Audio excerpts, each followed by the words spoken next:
Hello everyone and welcome to another day of I Yield Usmle questions. Today we will be talking about rheumatology. So we have a 35-year-old male patient present to the emergency department with severe pain in the left great toe. His BMI is 32. He has end-stage renal disease for which he receives hemodialysis. On examination, the left toe is warm, erythematous with severe tenderness. What is used for this patient's management? So as you can see, this is a really typical scenario of gout. So gout is monosodium urate crystals that deposit in the joints. Most commonly, it will be the toe. It will be the great toe, and so here is the gout flare. And so there are three things that you should keep in mind that are used for gout flare. So first, NSAIDs can be given. Then we can give steroids. And the third is colchicine. So remember, colchicine is for recurrent or as a prophylaxis for recurrent gout attacks. And NSAIDs and steroids are usually first line. So NSAIDs, if you have a renal injury, for example, this patient has, NSAIDs would be contraindicated. So here you cannot give NSAIDs because the patient has end-stage renal disease. So that would rule out NSAIDs because they will kind of decrease the prostaglandins and further decrease the blood flow towards the kidney, and so that is not going to be given. And so the second best step here is the steroids, intra-articular steroids. So this will kind of reduce that inflammation in the joint. So if this is a joint, and there's a lot of inflammation that is going on here because of the MSU, monosodium urate crystals, and so that inflammation will be settled by the intra-articular steroids. Then we have allopurinol and febuxostate. So remember, these are xanthine oxidase inhibitors, and they may be used for prolonged therapy to prevent recurrent gout attacks, but they cannot be used during an active flare of gout. And so these are only for for prolonged management. They can also be used, for example, in tumor lysis syndrome.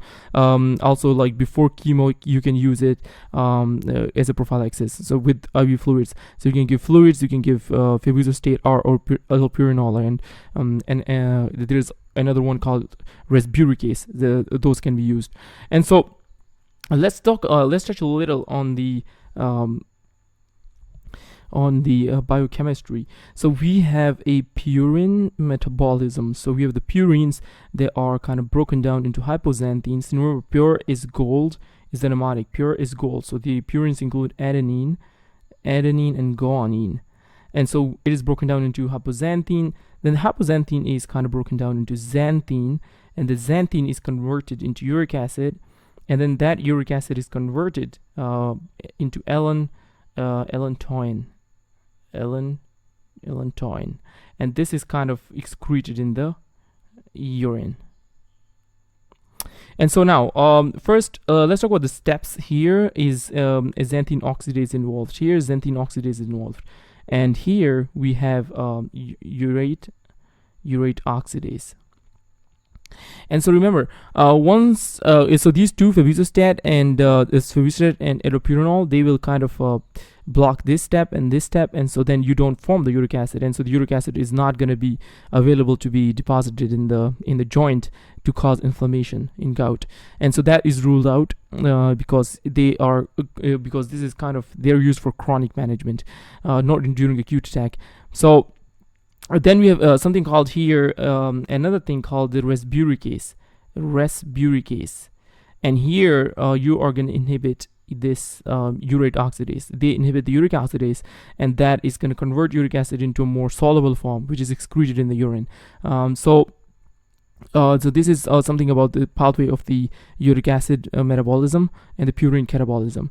And so resburicase, allopurinol, febuxostat, usually in IV fluids, they're usually given before chemo to patients with lymphomas to prevent tumor lysis syndrome, and they can also be used for the treatment of tumor lysis syndrome. So hope this video was helpful, and if this video is helpful, you can help support the channel here, link in the description. And also, if someone requires tutoring, can email me here. Thank you for watching.